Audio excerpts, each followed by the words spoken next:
taux franc suisse, rappelons qu'il s'est fortement apprécié récemment car son taux plancher a été abandonné, avec des conséquences très directes sur les finances d'un certain nombre de collectivités locales en France. Ces communes avaient en effet souscrit des emprunts qualifiés de toxiques à des taux d'intérêt indexés sur le cours du franc suisse. L'exemple de Chinon en Indre-et-Loire avec Cécile Madronet et Michael Merle.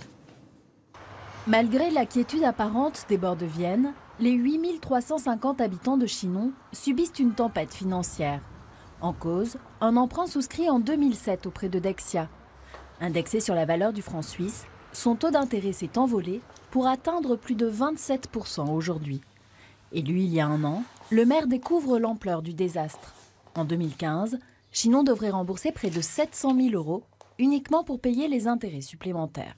Il faudrait qu'on augmente de 13% les impôts de la ville juste pour honorer cette quote-part d'intérêt supplémentaire, sachant que nos impôts sont déjà 35% plus élevés que les villes de la même strate.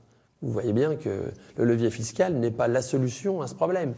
Impossible donc de supporter une telle charge financière. À terme, la ville pourrait être en cessation de paiement. Il est certain qu'on a une ville qui a un énorme potentiel et qu'on se dit qu'avec cette dette, ça freine tous les efforts qui pourraient être faits par la mairie en termes d'attractivité, de tourisme, d'investissement.